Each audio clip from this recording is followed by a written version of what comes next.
한동훈 법무장관은 민주당에게 이런 얘기를 했습니다. 민주당이 관여한 것은 없는지 그 부분을 먼저 좀 점검하라 이렇게 얘기를 하고 있는데요. 이런 얘기 왜 나올까요?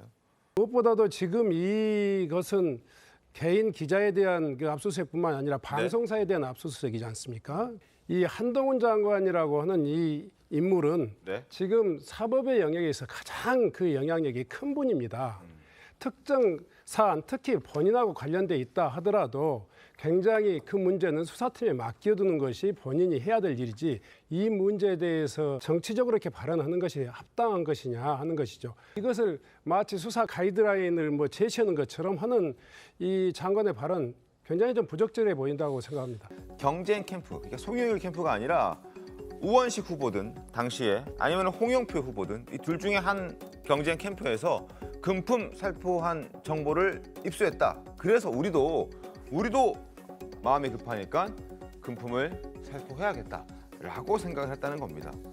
지금 저 진술의 근거를 어디서 인용했는지 모르겠지만 윤관석 의원이 본인에게도 불리하고 당에게도 전혀 근거가 없는 상대 후보에 대한 돈 몰투 살포 의혹을 제기했다는 것은 탐적 동자가 보더라도 저건 이 허위 사실입니다. 그리고 사실 제가 공교롭게도 홍영표 그 선거 캠프에 상당히 책임 있는 위치에 있었습니다. 결코 그런 일들이 있을 수도 없었고 있지도 않았다는 사실을 분명히 말씀드리고, 이렇게 근거 없는 사실을 가지고 공당이라든가 특정인을 비방하는 것은 정말 원당치 못하다 생각하고 있고요.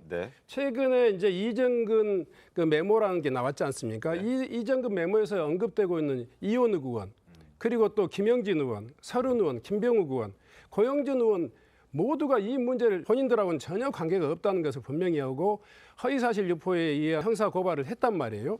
이와 같은 일들이 비일비재하기 때문에 돈봉투 사건 역시 정치권과 언론에서 제기할 수 있는 것과 또 이제 형사적으로 수사를 통해서 밝혀져야 될 내용이 있는데, 이걸 계속 의혹 부풀리기 확산을 해 나가는 것은 문제 본질을 접근하지 못하는 것이다.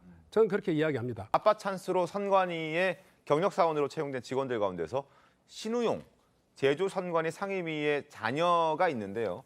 입사 원서를 봤더니 이재명 당시 경기지사로부터 표창장을 받은 것을 강조하는 내용이 입사 원서에 있었다고 합니다. 그리고 실제로 합격이 됐다고 하는데 연관성이 있는지 없는지 좀 따져보도록 하겠습니다. 권익위가 대한민국 그 공직사의 부패 방지 총괄 기관이잖아요. 그런데 이제 국회라든가 선관위의 문제는 소위 말해 감사원의 감사라든가 제어 장치가 별로 없는 그런 기관이에요. 지금 현재 나타나고 있는 코인 사태라든가 또 이렇게 선관위의 부정 채용 문제는 반드시 재짚어봐야 되고 점검해서 대책을 만들어야 되는데, 그런 부패 총괄기관의 수장으로서 저는 할 수 있는 이야기라고 생각합니다. 마찬가지로 이재명 그 경기도지사의 표창은 어떤 수험생이든 어떤 응시생이든 간에 정치인의 표창이긴 하지만 그래도 자기의 스펙을 좀 더 증명하는 그런 것으로 활용될 수 있는데, 사실 이게 직원 채용에 있어서 결정적인 근거가 됐겠습니까? 그래서 이 문제를 또 이재명 대표와 선관위의 부정 채용 이렇게 또 연관시키는 그런 이야기들은 굉장히 좀 부적절하고요. 지금 현재 선관위의 부정 채용에 대한 그 제도적인 개선이랄까, 거기에 대한 진실규명에 대한 적극적으로 찬성합니다만은 정치적 중립성을 생명으로 하고 있는 선관위에 부당한 정치 탄압으로 또 비춰질 수 있도록 가는 것은 우리가 정말 자제해야 된다 이렇게 생각합니다.